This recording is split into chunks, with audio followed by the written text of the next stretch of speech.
Pensez-y une seconde. C'est une expérience qu'on vit tout le temps. On a un corps, on peut le toucher, le voir, il est bien là, physique. Et en même temps, il y a tout ce qui se passe dans notre tête, un monde de pensées, d'émotions que personne d'autre ne peut voir.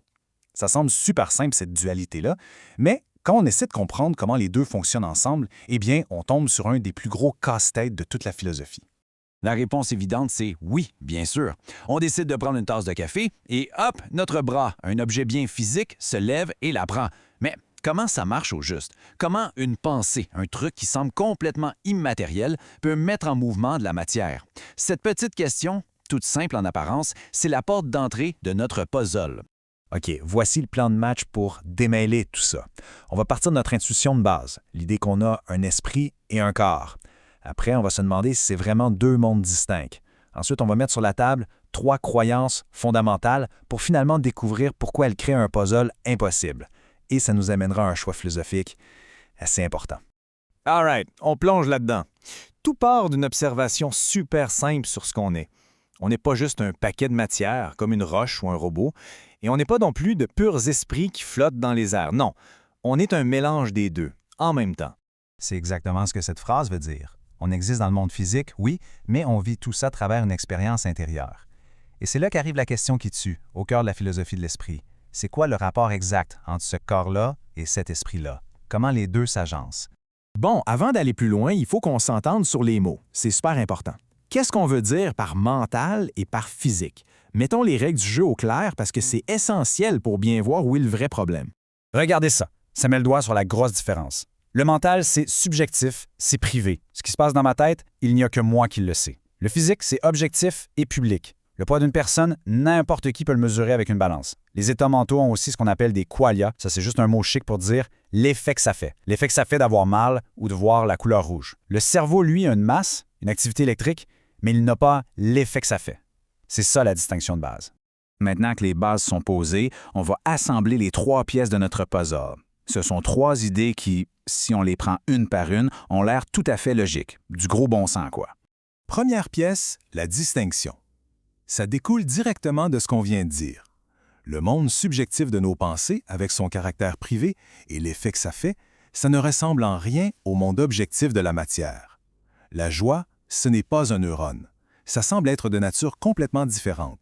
Deuxième pièce du puzzle, tout aussi intuitive, la causalité mentale.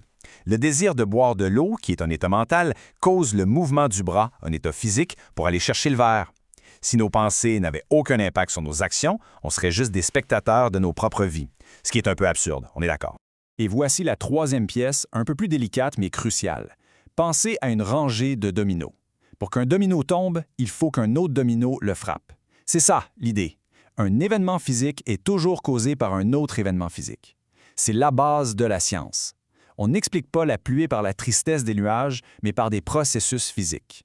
Le monde physique est, en quelque sorte, un système fermé. Alors, on récapitule. L'esprit est différent du corps. L'esprit agit sur le corps. Et le monde physique est un système fermé où seul le physique cause le physique. Prises une par une, ces affirmations ont l'air parfaitement raisonnables, n'est-ce pas? C'est pas mal ce que la plupart des gens croient au quotidien. Et c'est là que ça devient intéressant et que le casse-tête apparaît. Qu'est-ce qui se passe si on essaie de croire à ces 3 évidences en même temps? Ce schéma montre parfaitement le cœur du problème.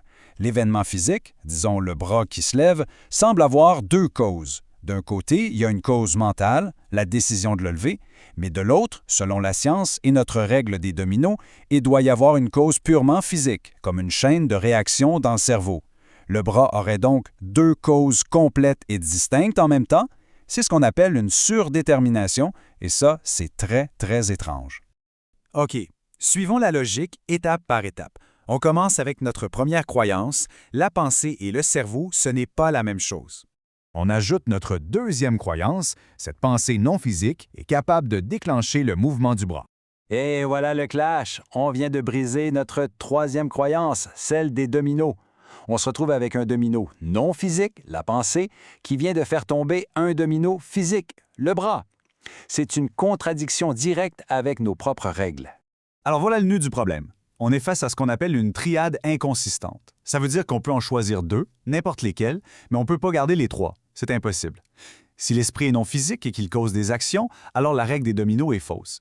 Si la règle des dominos est vraie et que l'esprit est non physique, alors nos pensées ne causent absolument rien. Et si nos pensées causent des actions dans un monde où la règle des dominos est vraie, eh bien, ça veut dire que l'esprit doit être physique. Il faut faire un choix. On arrive donc au moment de vérité. Toute tentative de résoudre le problème corps-esprit nous oblige à sacrifier une de ces croyances qui, au départ, nous semblait pourtant si évidente. On ne peut pas tout garder. Ça nous laisse 3 grandes options. La première, on abandonne la distinction. On dit que les états mentaux sont en fait des états physiques du cerveau. La deuxième, on abandonne la causalité mentale. Nos pensées seraient comme l'ombre d'une voiture. Elles suivent le mouvement, mais ne le causent pas. Et la troisième, on abandonne la clôture causale. Ça voudrait dire que notre science est incomplète et que des causes non physiques peuvent bel et bien influencer le monde. Cette citation le confirme. Il n'y a pas d'échappatoire facile. Chaque solution a un coût, celui d'abandonner une intuition profonde sur la nature de la réalité ou sur notre propre nature. Et au fond, toute la philosophie de l'esprit depuis des siècles tourne autour de ce choix difficile et de ses conséquences.